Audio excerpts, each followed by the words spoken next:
One of the articles that I had used for my learning activity was the abatement of interactable vocal stereotypy using an overcorrection procedure. This article was written by Anderson and Lee in 2011, and the purpose was to reduce the vocal stereotypy of a 7-year-old boy with autism spectrum disorder diagnosis. The study also planned to evaluate how overcorrection procedures compared to overcorrection with differential reinforcement of alternative behaviors while using Legos. The dependent variable of the study was stereotypy and engagement in activities, and the independent variables were overcorrection and overcorrection using differential reinforcement of alternative behaviors in Legos.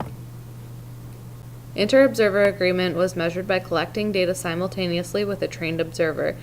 The data is then compared for sameness by taking the data that was agreed upon over the data that was and was not agreed upon and adding them together, then dividing them and multiplying by 100 to come to the single value of 97% agreement.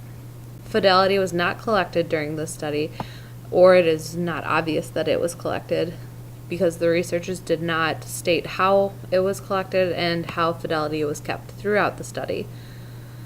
The results show that overcorrection provides a definite decrease in behaviors, but no increase in engagement for the 7-year-old boy, whereas overcorrection plus differential reinforcement of alternative behavior using Legos shows a decrease in the behavior of vocal stereotypy and a high engagement rate. The conclusions were that overcorrection is a way to correct behaviors, but adding differential reinforcement of alternative behaviors using Legos also increases the engagement and gives the client access to more reinforcement after overcorrection had been performed.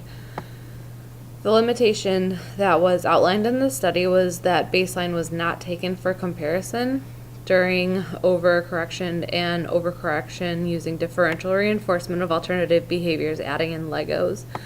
But the authors believe that the absence of Legos during overcorrection may have led to a decrease in engagement and vice versa, or that the addition during the differential reinforcement of alternative behaviors plus Legos led to an increase in engagement because the Legos were there and available for the child to use.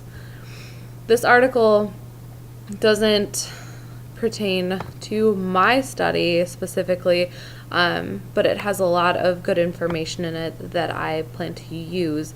I am using overcorrection as a procedure to help my client with his property mishandling behaviors, and this article only really talks about the vocal stereotypy. So I pulled a lot of really great information about ways that I can use overcorrection for my client specifically so that we can help decrease his behaviors. I look forward to watching everybody else's videos, and good luck.